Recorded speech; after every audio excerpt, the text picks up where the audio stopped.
Okay. Launch poll. Okay, yeah, those of you who are in the webinar at the moment, if you wouldn't mind answering the poll that I just put up, those 3 questions.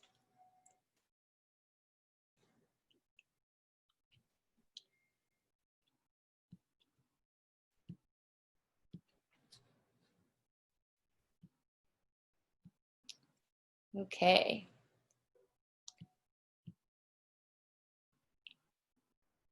All right, so it looks like we have some newcomers to the Cedars Union, which is great. I'm glad you've stumbled upon us. Normally, as many institutions might say, we would be doing this inside of our space that's on South Irvay in the Cedars neighborhood of Dallas, which is just south of downtown if you're not familiar with that neighborhood. But we've moved everything to a virtual format for perhaps the length of the year. We don't know. We'll see for the time being. However, that can be good because we're able to access people who wouldn't be able to drive all the way over to our location. But we are a nonprofit. We're a nonprofit art incubator. So in our space, we have about 30 artists that work out of there, and we have 2 ways to be a Cedars Union member. One of the ways is our studio artist program. So those are our cohorts. Right now we're on cohort 2, and it's a 18-month program that you're actually juried into, and you get a micro studio. So those are pretty cool. It allows you to pay for the square footage of your space, but then there's a lot of additional shared space you get with that membership. And then we also have a community membership that's kind of like a key holder membership. You're able to come into the space 24/7 and use any of the shared spaces, which include work tables, a small printmaking station, meeting room, some really little tech labs with lots of design software, a wood shop, you know, things like that. So if you're curious to know more about the Cedars Union, just you can add yourself to our mailing list. You could follow us on social media. And even though we're not doing public tours right now, we are working on getting a virtual tour recorded for people to learn more. So with that, I will introduce Nathan. Hello there. Hello.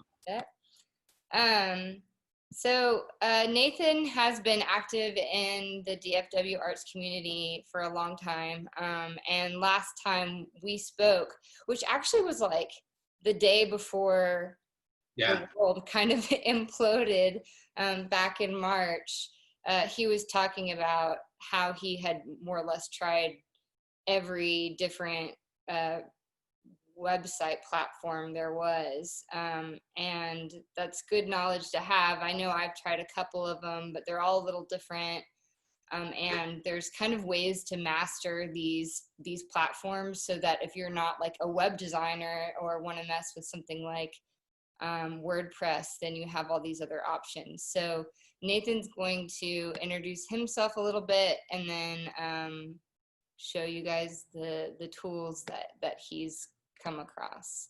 So as you listen, there is a chat box where everyone can kind of say hello and whatnot. And then there's also a Q&A box. Please do not write your questions in the chat. It's going to be much easier for us to keep track of them if you ask your questions in the Q&A. And I'll keep my eye on the Q&A and sort of feed these questions to you, Nathan, as they're relevant in your talk. Some we might just save to the end, so be patient as we go through. Good. Okay, so my name's Nathan, Madrid. Like Adrian said, I am a, I guess, local artist. I'm in Fort Worth. The co-founder of Art Room, which was an arts nonprofit focused on arts education, specifically, help fill in the gap for underrepresented youth and adult makers of anything. So not just, painters and people that wanted to learn how to draw or whatever. I recently stepped away to just focus on my own body of work. And I think, with the pandemic, some things allowed me to slow down and realize that I needed to focus more on family. So I decided to step away, take some time, sort of reevaluate my life as an artist and within the community. I'm still doing other projects that I have. Some of them are sort of unannounced, but people in Fort Worth, you'll hear about them. See Amy on there. Amy will find out shortly. Cardos, where are you? I thought I saw you on there. Yeah, so also, before that and for a while as a freelance web designer, I worked with, corporate entities where one, for example, built a bunch of, like when you walk into like a Verizon or Sprint, they had all these cabinets and organizations. So I worked with them for a few years and built out their massive website, and I designed all their catalogs and all their marketing material and all their HTMLs that would go out through MailChimp, things like that. So I have a little bit of background in web design. I know how to hard code a website, which means HTML, CSS, sort of static website, and I'll talk a little bit about that. And I've used pretty much every platform out there. There's so many that come out. And the reason why I say I use every one of them is I love apps. Anytime something new comes out, I want to play with it. I want to learn it. And so when Squarespace first came out, I jumped on that. I played with that a lot. I go back and forth and build my own site. I always have my own site, constantly changing. So I have a little bit of background on that, and I can always answer any questions later, but I'm gonna get into this. I'm gonna share my screen really quick.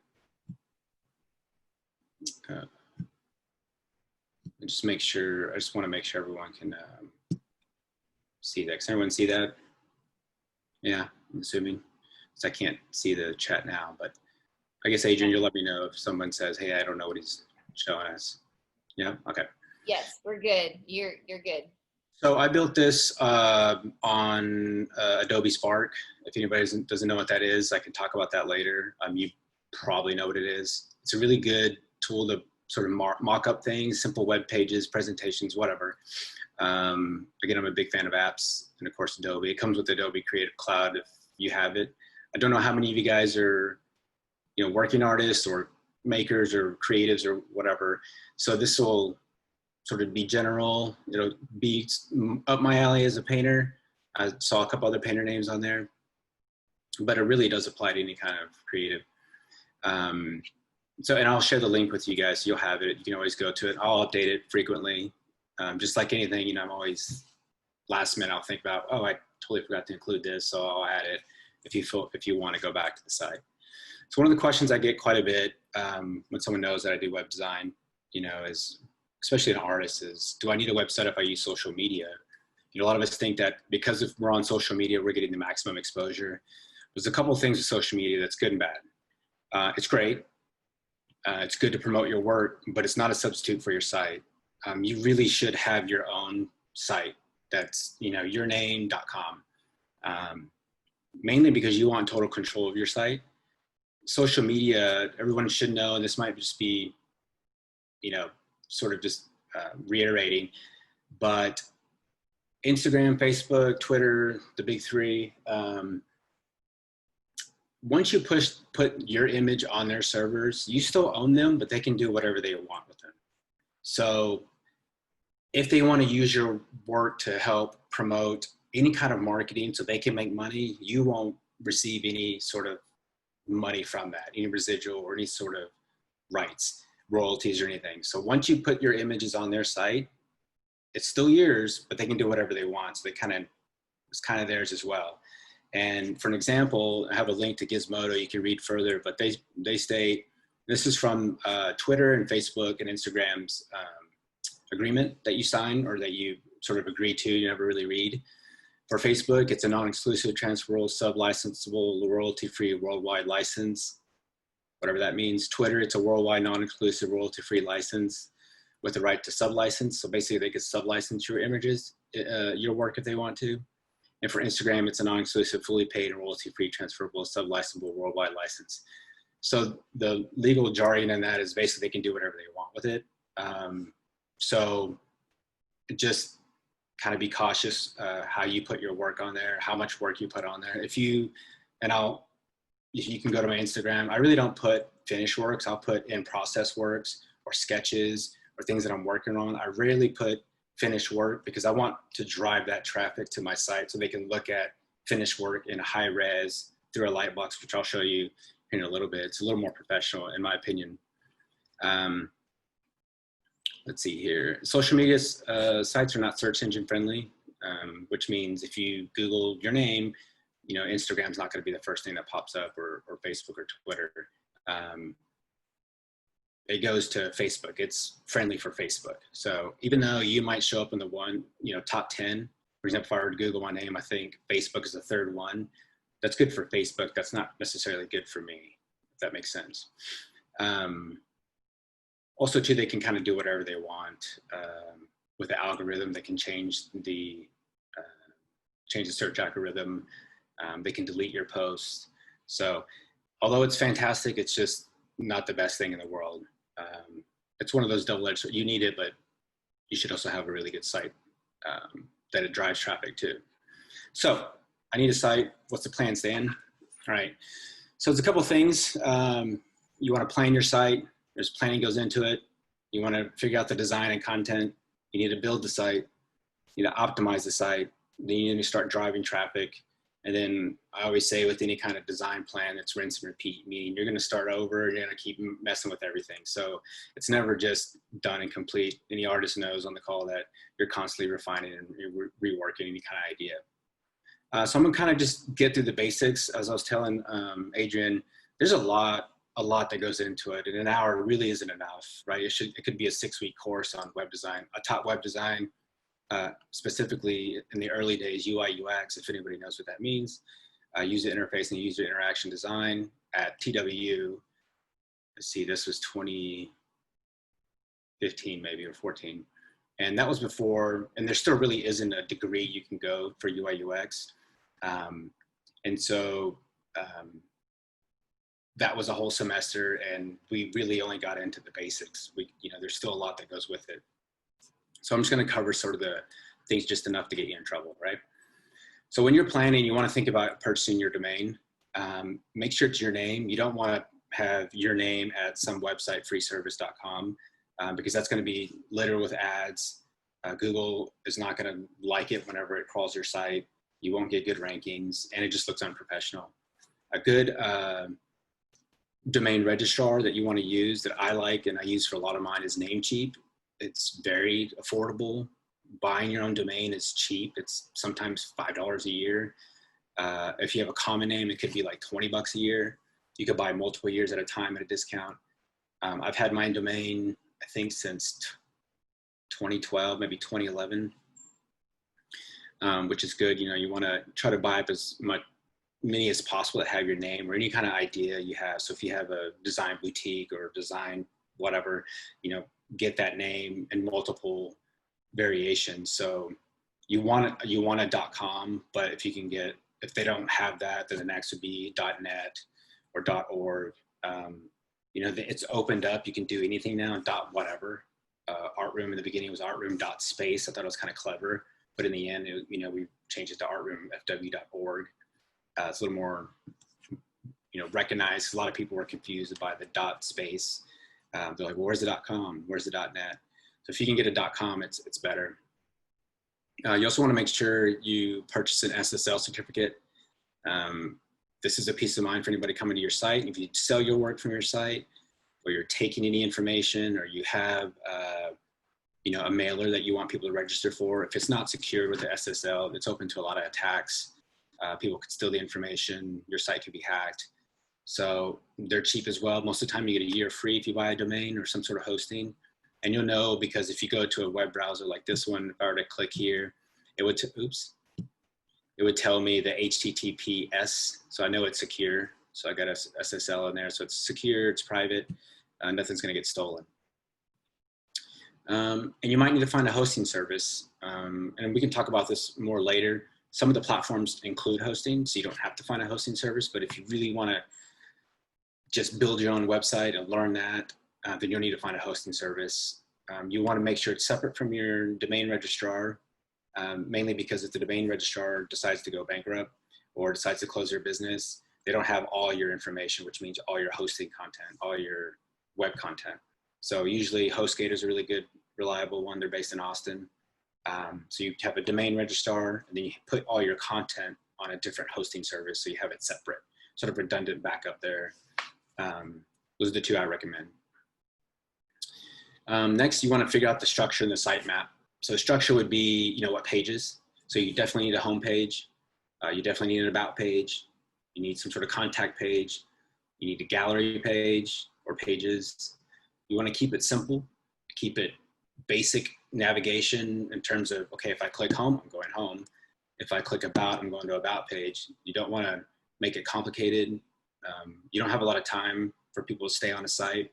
So if they link there from, say, social media or Instagram, you know, they're there specifically looking at your body of work or whatever you're pointing them there for. So don't make it hard for them to find it. Keep it very simple. It's called flat navigation. You don't want too many sub pages. It gets buried. Keep it real clean. And I'll show you some examples here when we get going. And then you want to figure out, you know, how I'm going to design and add content. I usually, if I have someone that's asking me to build a website, I usually go to a couple different ones for some inspiration, get the creative juices flowing. There's a lot of new design trends since 2019 that includes, you know, offset images, really bright, bold colors. You'll see those on those sites, but you really want to just sort of search for minimal or clean artist design, artist websites, museum websites, gallery websites, anything that's just about the image, the work, photography websites. That gives you sort of an idea of how to lay it out. What you'll find is they're all pretty much consistent. Nav at top, to have some sort of header or hero image with, you know, the name or somewhere to go, and then it has gallery links. Then it usually has some sort of call to action, and then a footer. So I'll take us into design. Let me know if there's any questions or if I'm moving too fast. I tend to do that. Since I can't see any faces, you know, I'm used to teaching in person, so it's hard for me to look at my own screen and talk. Anyways, design and content. So you want to design for mobile first. What that means is when you're thinking about how you want to lay out your site, you want to think about it being viewed on this first. So, you know, more than half of the global internet traffic comes from mobile devices. Google itself in the United States, I think it's 63%. So if you're designing your site and you're thinking about, wow, what is it going to look like on my big 1920 by 1080 or whatever 1290 monitor, or have a 27-inch monitor, what is it going to look like? That doesn't necessarily matter. That's a small portion of people going to look at your site on an actual monitor that big. Most of the time it's going to be on an iPad, laptop, and more often than not on a mobile phone. So you want to think about that. And it's really basic, you know. If you pull up my site, it has the menu at top, has my name, and it has immediately the gallery links, gallery pages that you can go to view the work. So must-haves, you've got to have a navigation, obviously. You need to tell people where to go and how to find stuff. You need some sort of main content, which could be a gallery or gallery links. You need to have some sort of call to action if you choose. You don't necessarily have to. That could be a mailer sign up. It could, you know, visit my Etsy store or visit my Shopify cart or a store if you want to sell your work on your site. You need a contact form, and you need some sort of footer, right? Some sort of ending. If it doesn't, people just don't know what to do, right? You need a start and a stop. Usually in the footer, you'll have your copyright, which I'll talk about in a sec. You want to keep it simple and clean. There's no reason to, just like any art form, you know, we see something and we want to try it and we kind of get caught up in it. You don't need any extra bells and whistles. There's a lot of interactions you can add, some animations, you know, text that kind of comes in and moves. You've seen sites, or when they hover, it bounces. Just keep it simple. They're there to look at the work. They're there to see your body of work and to learn about you. Those little interactions and animations are for big sites that are trying to get people to commit to some sort of product buy or purchase. You're just there to present yourself in a very professional way, very clean way. So keep it simple and clean. There's no reason to fall into a design trend, just the basics, you know, and I'll show you some examples. Also your gallery, you want to group them and you want to make sure you utilize a lightbox. And I'll show you what that looks like here in a sec when we look into some examples. And also you want to group your bodies of work. So this is an artist I follow. This guy's, I love his work, but we'll take a look. His name is Michael Grimaldi. He's based in New York. But if you notice, he has his navigation here. Obviously this is him. This is the title of what we're looking at. So here is the grouping of his work, and it goes straight to the image and titles, right? People can choose what they want to look at. And when you open an image, it's going to pull up some sort of light box. This would be a light box. It presents the work, and people can scroll through and continue to look at the work. So it's as if they're in a gallery walking around looking at the pieces. If you come to my site, obviously my name, big and bold here.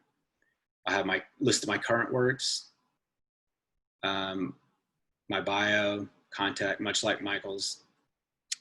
Get back out of here. We'll have his CV and his contact info. Sorry, my dogs are sorry. Oh, this is great. Okay, so if you were to go into my portraits of the others, you have a grid layout of the work. It automatically goes into a light box, so you can view the work in a sort of, cluttered, distraction-free way. Bio will take me to just an image, a short bio. I know it's really hard for artists to write a bio, especially an artist statement, but it's necessary. And you have the option to download a CV. I use a CV because also as an educator, I want to be able to, have that there. So if I want to join a new university or whatever, my CV's there. If someone's looking at it, they can look at my current CV. And then a contact page. So the reason why you want these separate, these are all links that are crawled by Google. So it's good for SEO. And Adrian mentioned earlier that you guys are, she'll be presenting an SEO webinar. So I won't get too much into that rabbit hole. Let's come back over here. Oh. And then here's another one I want to kind of show you. This is one I built for a client, a friend of mine. She's an interior designer, so if there's any kind of designers on, you can see here, she has home, her about page, the projects, so all the properties she's worked with, any kind of press that she's been listed. This is good. In a CV, it's under your bibliography, but you can have a separate press page where you're featured, contact page, and all her social media links. On the home page, so we have our nav bar. Here's the main or header section. This would be the main section. It automatically goes to an about, her portfolio, and then a call to action like contact me, right? So she wants to be contacted for potential clients, for example. Let's see here. When we get to this part, build, I'll show you some of the templates, and you'll see that they're pretty much all the same, really. If you go to any kind of template website, Envato's one, Theme Monster, there's a handful, you'll see that they're all pretty much the same. There's nothing new there. You're not gonna find anything new. You don't have to reinvent the wheel in terms of layout. Just go with what's commonly being used. Okay, so you got the planning, you got some designing content you want to put in there, you got your CV, your artist statement all polished up, bio. Now you need to build it, right? Put it all together. And so one of the big questions is, what kind of platform? Should I use Squarespace? Should I actually use Wix? And what other ones are there? All have limitations. All are a CMS, which means a content management system. It uses some sort of database. Some use PHP, some don't. Some have their own sort of software they use to call the database, MySQL Server. These are good and bad. They're great because they're dynamic websites, which means I can change the content constantly without changing the design. On a static site, I got to change everything together. I got to change all the code. With the CMS, I can load up images and it'll populate on my site right away, right? Like Squarespace, if everybody's used it. Squarespace is the premium. They start at $16 a month, but you can easily get up to like $75 a month if you add any kind of e-commerce or any kind of SEO tools or any kind of add-on. It can get pretty pricey. All except for Wix, in a way, have their limitations on design. You have to stick with the template. You're just going to swap out information. You pick a template. Let's visit Squarespace, and I'll kind of show you if I can spell. I thought I had a link up.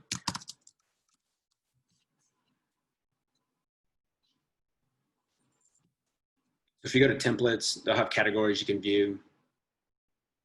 So for example, we want art or portfolio. I don't see a portfolio one.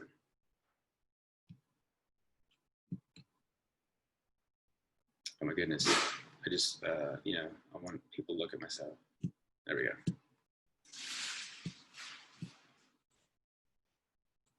So for example,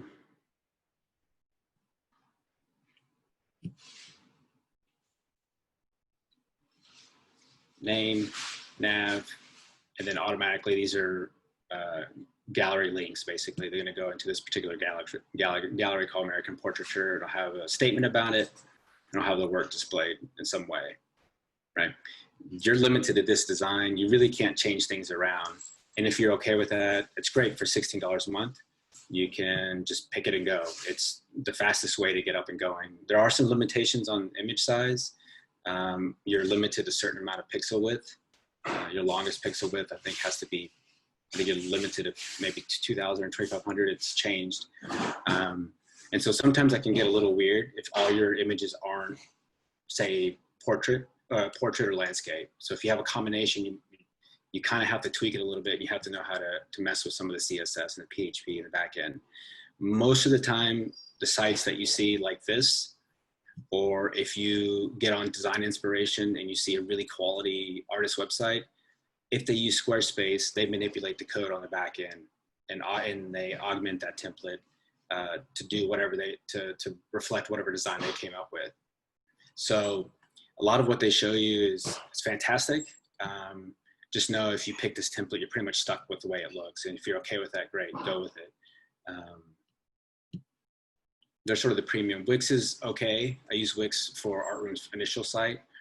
The problem with Wix, you do have a lot of control, but if you have, say, a design boutique, or you have a business where you craft pottery or whatever, and you're gonna have a lot of different pages, it can get what's called bloated.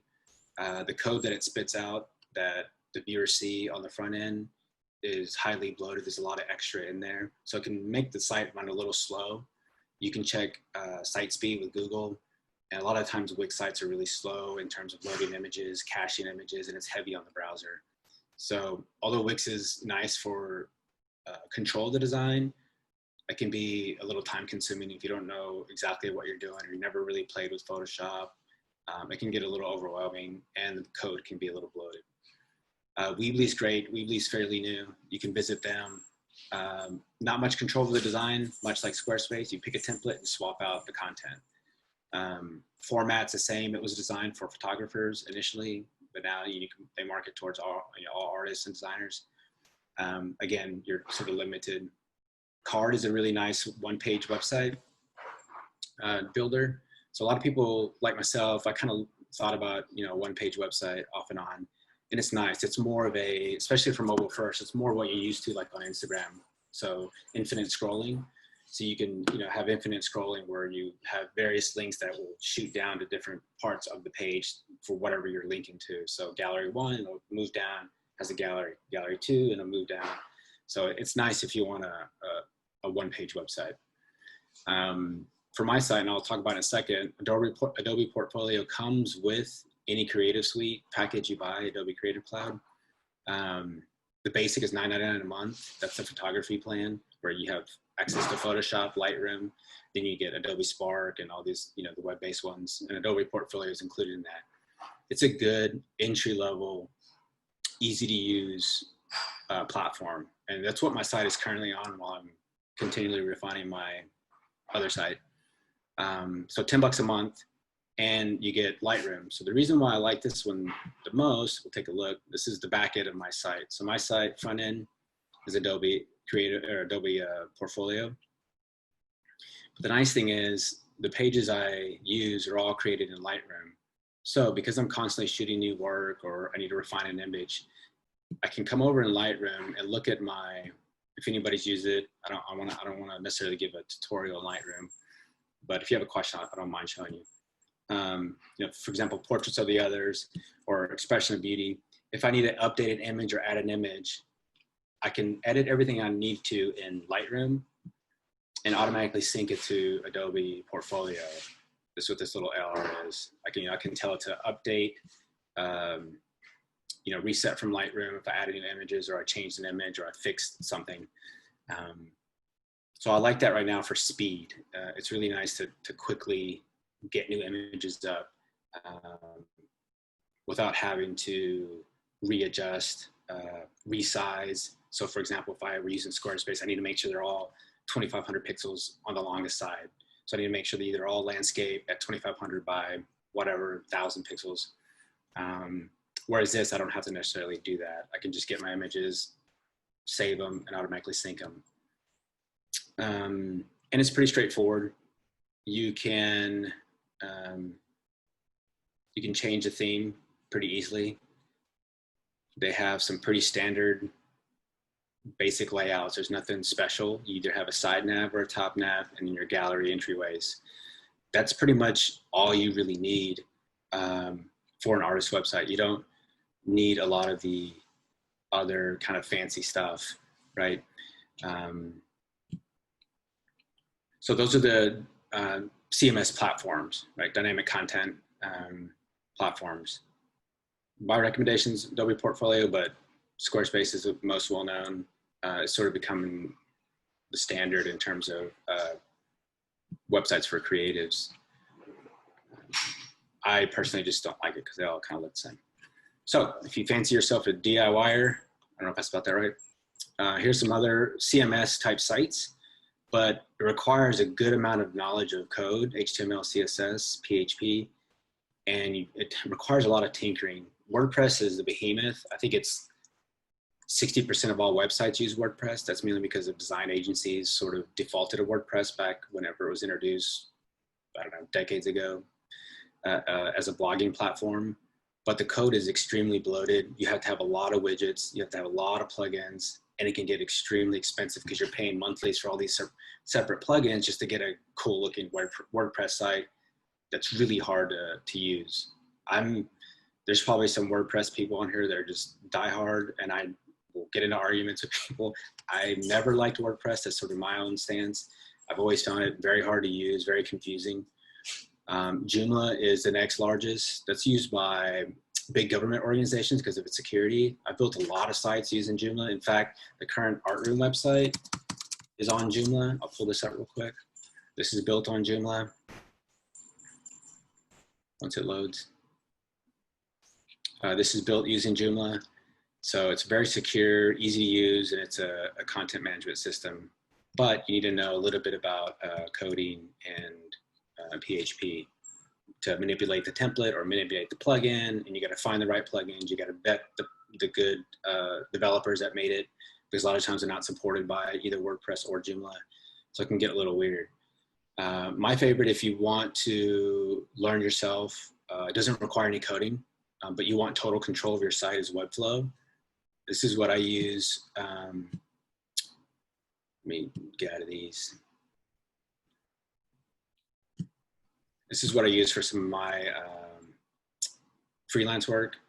So for example, she's based in North Carolina. It's a wellness center. The nice thing about Webflow, if you're used to Photoshop or any kind of Adobe, you'll be able to navigate this, but you have complete control over the way it looks without having to put any kind of hard code in there. Now you can if you want, but you don't necessarily have to. So with this, I'm able to build a custom site with interactions, to lay it out the way I want. I'm actually in the process of reorganizing, so you can see how it's off right here. So I started up here. I was sort of fixing a few things that I noticed, and I wanted to change some of the interactions. But what I want to show you is, before I left Art Room, I was in the process of redesigning the site and switching over to Webflow. Joomla was a stopgap for us. It was really quick. I could get up a site very, very fast. It took me, I think, a day or so, just to kind of as a stopgap because we had so many things going on. But in the meantime, I was developing this on the back end and working on this. So you can see it's much better than I think, than the old art room site. It has like a nice little video, people working in our classroom space. And it had some nice little information about our community outreach, etc. Some classes, some great little interactions, so people would click. The exhibition at the time, a little testimonial, and a nice little footer with a call to action to the newsletter and a call to action to our membership program, or then membership program. Let me move this. I want to show you. Nathan, someone asked about LR Classic. Lightroom Classic? I guess so. Yeah. What is the question? Can I see that? It just says LR Classic ? Tatiana, do you want to expand on that at all? If she adds anything, I'll let you know. Okay. What I was going to show on here is Webflow is very, very scalable. This is a plugin for Instagram that automatically updates the Instagram feed on the website that I had added on there. Oh, she wanted to know which Lightroom you use. The newest one. So not Classic, just Lightroom. Well, I'll use Classic because it has certain legacy, like save to web.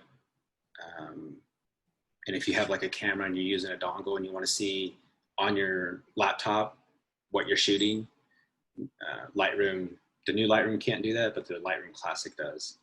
But I don't think the Lightroom Classic will sync with the Behance or Adobe Portfolio. So I don't use it much. I mainly use just the newest Lightroom.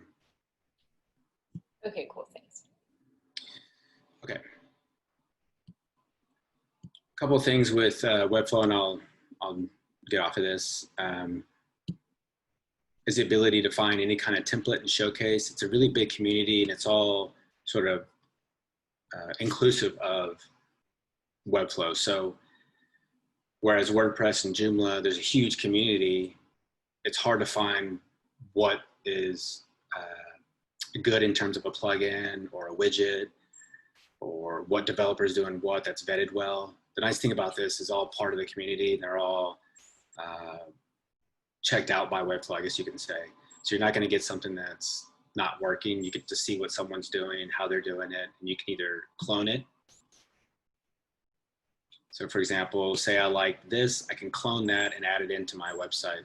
So although you may not know a lot about web design or some of the HTML or CSS, you can just take these little sections, copy and paste it into your site and just change the content. So you can kind of piece a nice site together.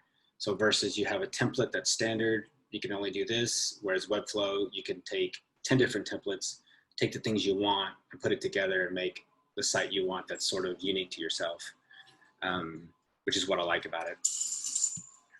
One more thing, case in point, like this Webflow navbar kit, UI kit, I'll open this in Designer. This is a group of designers I follow. And say there's something really cool about this interaction of this hamburger, which is a menu. So I really like that, but I don't want to take the time to add it myself. I can just copy this and add it to my website, if that makes sense. So it's already there for you. That's what I kind of like about the internet now and web design now and these platforms. It really takes the apprehension away, or the fear of not knowing any kind of code, or what is a website? What is website structure? It's all such a huge community now. You can find whatever you need and piece it together. And then last, there's good old fashioned HTML, CSS. If you just want to go the old school way, get Dreamweaver or brackets and just code yourself, learn some sort of, take an online free class about HTML, CSS. Those are static sites, can't do much with them, and you constantly have to refine the code. So back in the day, when I was building websites, I would code with HTML, CSS, and I'd constantly have to, update the code. So I'm looking at something like this on the right. So I have my CSS or in my HTML, and I'd have to adjust it that way, save it, publish it, and see what it looks like. It wasn't, real time. It was a lot of back and forth. So once you design the site, you pick a platform, you want to go with it, you want to pay the monthly fee. Your next thing is optimizing your site.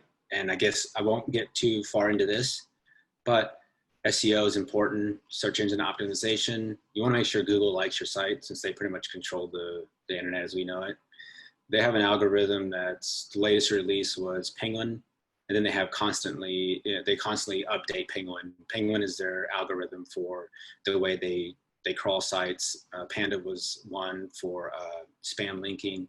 Then they have regular updates. The last one was in, I think, June 2020 was the latest update for website standards. These are things you don't necessarily need to know. A lot of those tools that you use, for example, I'll just pull up a portfolio because I have it open.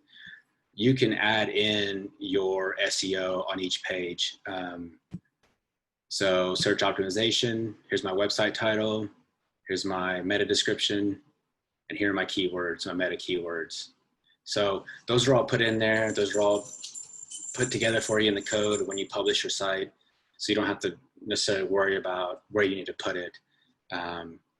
So Squarespace has it, Wix has, they all have it now. So you just have to find the search optimization page and add all your content. Find your keywords, put your meta description, make sure you have your website title. And you want to allow search engines to index my site, which means Google. They can crawl my site and put up my sitemap. Okay, let me see here. All right. You want to register with Google Analytics and Webmaster Tools, which I think it's something different now. But you want to register with, get your Google Analytics code. You want to load it up on whatever platform you pick. You also want to register your site with Webmaster Tools. This will help you figure out your traffic, what links are broken. Do you have any links that are dead that you forgot about? Maybe you're on artsy.net and it was linked to a page you had and you decided to cancel that page because you no longer have that gallery. Those dead links will reflect negatively on your ranking, how Google views your site. So the more dead links you have is bad, basically. So Webmaster Tools will tell you, I check it every month just to make sure nothing's bad, that Google can still crawl my site. I didn't forget about a page, I have a redirect correctly, things like that. Again, you want to add the keywords, just keep it simple, keep it clear. The Panda release for Google was, you can't do link, I think it was Penguin, you can't do any link farming anymore. So if you remember old sites where you had like a website at the very bottom had 10,000 links that all said the same thing, but you can't do that anymore. Your keywords have to be what is on your site. So if you're, for me, a painter, I couldn't put ceramic and woodworking on there. Those keywords aren't relevant to my site, and that's not good for my ranking with Google. You also want to secure your work from others under optimization. You want to disable right-click if you can, if you have that option. Most platforms, you have that option. That basically just means I can't right-click an image and save it. Now, there's still ways to do it, but this prevents them from getting the high-res image or the original file. So for example, this one, you can't right-click. I can't right-click it. I can zoom in because I have my touchpad, but I can't right-click it. I can take a screenshot, but I have this little text on there. Yes, they can pull that off. That's sort of my watermark of sorts. You can add a watermark. You can add your copyright information through Lightroom. You can put a copyright here. That's a good deterrent. This protects you. Although these are your site, these are your images, unless you file and submit these to copyright and pay the money, they're not really offer you much protection other than you can say, well, no, this came from my site. Here's my copyright tag. There's copyright information on the image themselves. And so you can kind of go after that way. Quick story, there's several artist friends of mine that had their images stolen. And I don't know if you remember a website called, I think it might still be around, but I think it was Society 6, where people could print like their artwork on mugs and mouse pads and things like that. One of my friends, all his images, some of his images were stolen, and he found them on coffee mugs, and he found them on calendars.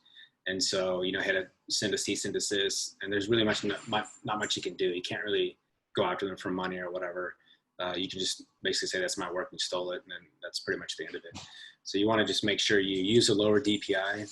DPI doesn't really matter on the internet, right? Because DPI is for printing. But if you upload your image at 72 DPI and someone downloads the original file, the highest res they're going to download is 72 DPI. So they can't necessarily print a really great quality image. And also if you keep it under 2000 pixels, that'll help. You want to stay on top of links from social media. Like I said before, just make sure there's not any dead links. All your images are kosher. No one's taking them, no one's using them. And the last couple of things, you want to start driving traffic. Your website's up, start driving traffic. Use social media, point to your website, put on a study. You know, if you're working on a study, put it up as a teaser and say, view more on my website. You know, you always want to push people to your website. That's the best thing you can do. Social media is just not enough. I think the years I've been on social media, I think I've gotten 2 commissions off social media, but everything else has been through my website or through someone like a gallery said, hey, go look at more on his website, or a collector goes to my website and looks at it. So the website's the best place, and that's where you want to drive the traffic. And then after all said and done, you just rinse and repeat. You're constantly refining. You're going to come back, make sure your site is still a good design, make sure your content is great, make sure your domain is always up, make sure your SSL hasn't expired and you forgot about it. Make sure your sitemap is good. You'll check that with Google Webmasters, and you can learn more about it in the SEO class. Your sitemap's up to date. Your design isn't, outdated. It shouldn't be. Everything still works. Your links still work. People, when they click gallery or they click, for example, on mine, if someone clicks bio and it doesn't go there, I need to know, and I don't want to find out from someone that's trying to learn more about me and then emails me and says, hey, I can't go to your bio. And that's sort of like, crap, I wasn't paying attention. So, you want to kind of go through all that again. Make sure you're not overpaying. If there's something new, see if you can transfer it from another platform. If you're like me, I'm constantly playing around. I'm never satisfied. And you also make sure you're good with Google. Make sure Google's happy. That's it. That's how a bill becomes a law. Okay, we have some questions for you, and everybody listening, if you have any other questions, go ahead and type them in Q&A. One was whether you can purchase a domain. If you have purchased a domain from GoDaddy, can you transfer it to Webflow? Well, Webflow, you're not purchasing your domain from Webflow. Now, you're going to purchase from GoDaddy. GoDaddy's a domain registrar. Hi. GoDaddy is a domain registrar, but they also offer hosting and they have their own website builder. Not recommended to do both. But you'll keep your domain with GoDaddy. If you have hosting through them, yes, you can transfer it to Webflow. Webflow requires that you use their hosting and their servers. It's just way faster. So yes, not domain. Domain stays with GoDaddy. Okay, but if you purchase your domain anywhere, I mean, that domain, you have it. So it doesn't matter what platform you're using, you can use it. Right. So here, I'll show you. I'll log into my account real quick. It wouldn't divert your eyes. Oh, never mind. Look at my password. Okay. So, like, here's my domain. Let me have too many things open. So under my advanced DNS, and it'll be different on every one. My A record and my regular website record points to the DNS servers of Webflow. So when you have a Webflow, you purchase it, you get their whatever monthly you're going to pay, and it'll say transfer a domain. When you say yes, it'll give you these DNS records to put within your domain name registrar. And that basically tells your domain to go to to their servers. Does that make sense? Yeah. Okay. So a good way to find that is called Leaf DNS. This is a good way to find out where domains are pointed. So if you ever want to find out who has what, it's all out there. So if I were to put my website on there, oops. Oh, I added space.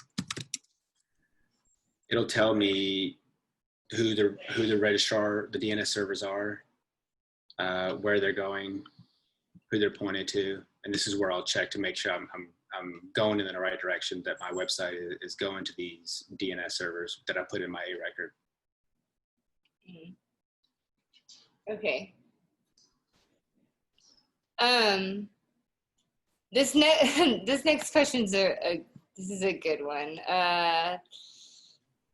If you want to teach art online, which I'm sure a lot of people are looking into at this moment, what platform do you recommend? Laura's been looking into Lifter LMS with WordPress, but clearly WordPress isn't your favorite. Any suggestions? She's Teachable, Thinkific, Kajabi, and Skillshare so far. I looked into all of those because, yes, just like everyone else, I'm starting to record some of my demos and lectures. Teachable is a really good platform you can use. I think they're the most affordable that I looked at. Skillshare is great. There's another one. Sorry, I didn't even think about this. Who was I looking at? I mean, there's quite a bit. I recommend going on a platform that already has a big subscriber base. So a lot of people, like Teachable, you build your own, and then you're responsible for getting your own traffic, essentially, for the most part. Some of the other ones, like Skillshare, there's already a huge database of people browsing the site for lessons. So I would initially, it might be more expensive in the beginning, but I would pick one of the bigger ones and just start there. When you build that following, you get those people, then you can start driving them to your site and use something like Teachable, where there's already a platform built in. Webflow has the ability to do that. You can have a pay gateway, so you can have sort of some demo videos of your process, and then you can unlock more content by subscribing. You can manage your whole membership base. But I think in the beginning, to my opinion, I would go with the big site and already take advantage of their subscriber base. There's no reason to try to start, paying monthly and you're not, you get one or two people and no one knows who you are. For example, for myself, I would use something big. Hopefully that answers your question. I have a question, Nathan. So as far as stores go, I know that like for instance, the Cedars Union, we have a WordPress site, and I'm definitely feeling you on it seems really easy and affordable at first, and at this point we're just getting loaded down with plugins. And I know that there's plugins like Shopify and things you can add on. Right now, most of our purchases go through either PayPal or Eventbrite. Mm-hmm. So that's one thing to navigate for WordPress, but I also know a lot of artists that will just like we just link to Eventbrite, they'll just link to their Etsy page, or they'll just link to some other platform that handles their sales. What is your thought on what is better? Is it better to go ahead and pay the extra money to have the sale done on your site, do you think, or to just kind of skip it and let someone else handle the purchases? Right. So both.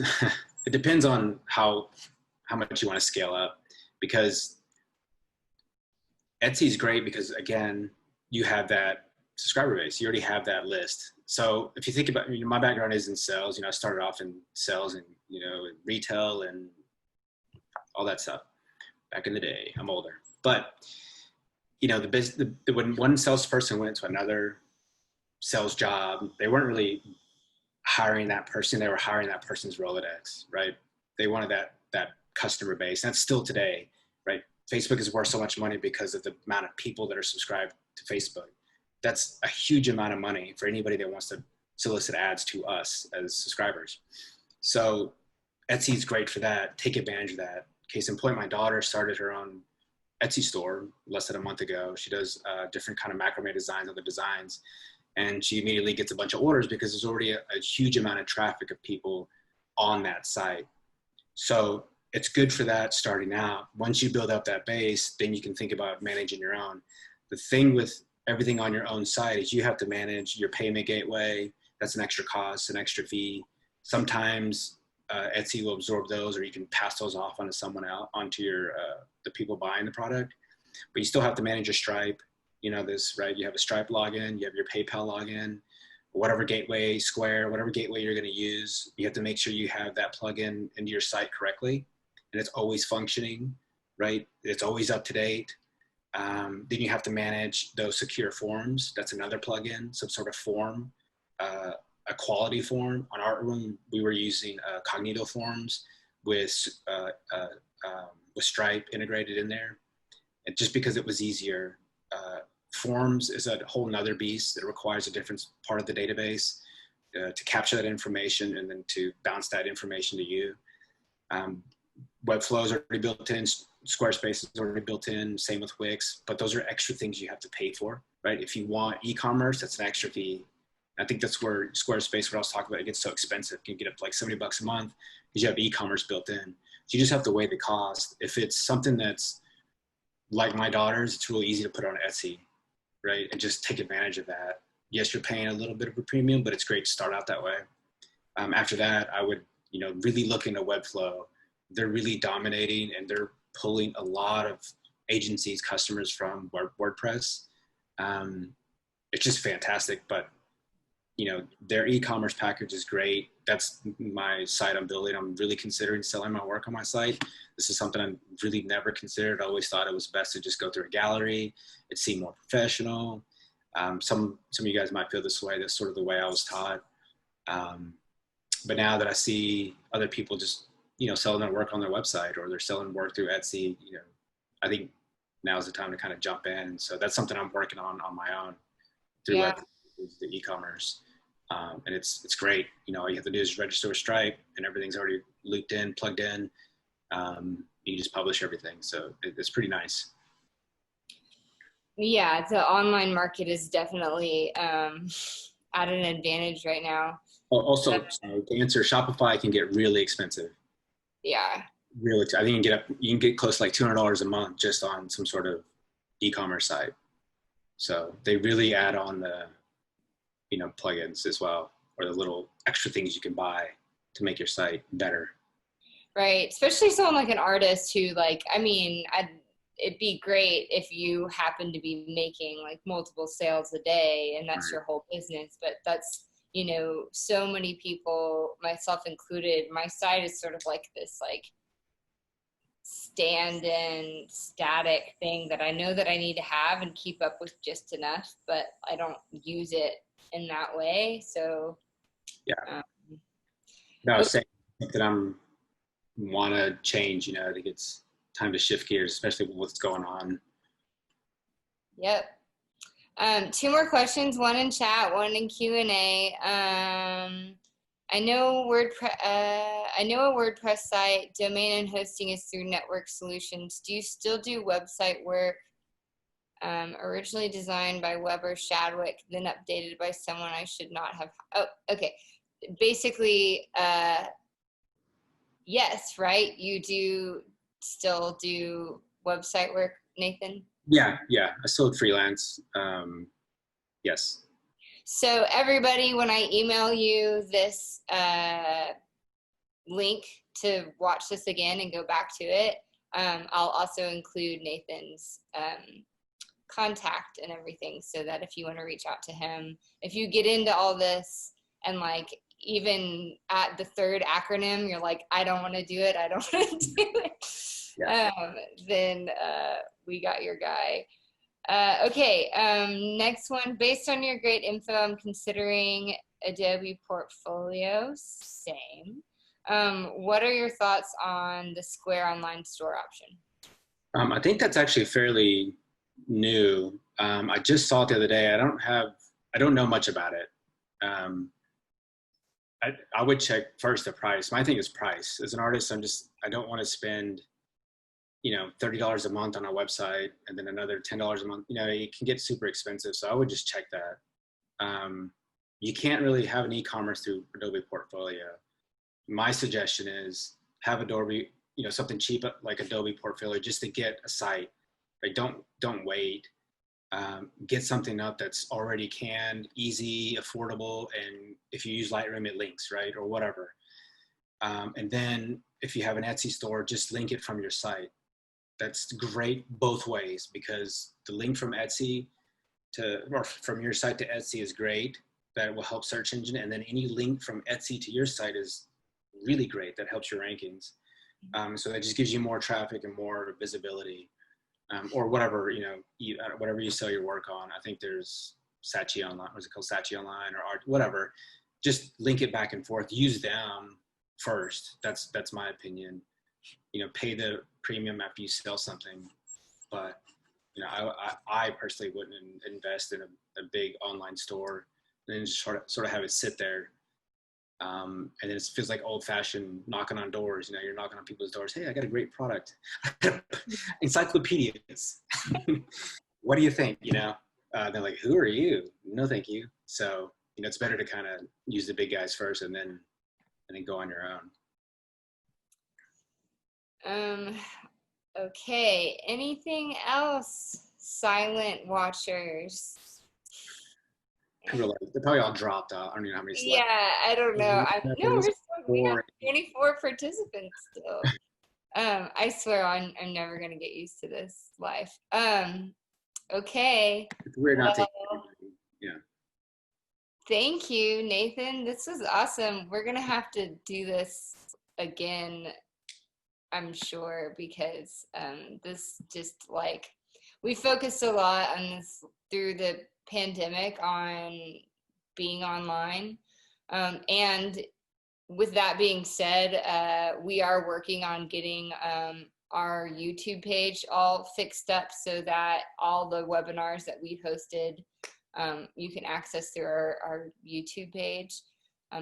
We actually had one recently on selling artwork online. So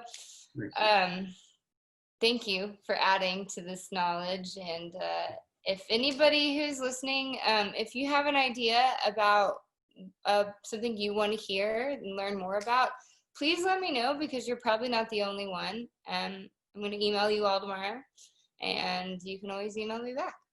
Yeah, I would just like to say, this is there's a lot of content. So if you have any questions and you want to go through Adrian to me, that's fine.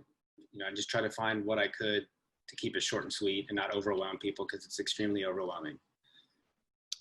I think this is a great start for sure. You answered a lot of questions I had, I know. So thanks a lot, Nathan. Good. All right. All right. Bye, everyone. Okay. Can't hear you. Bye.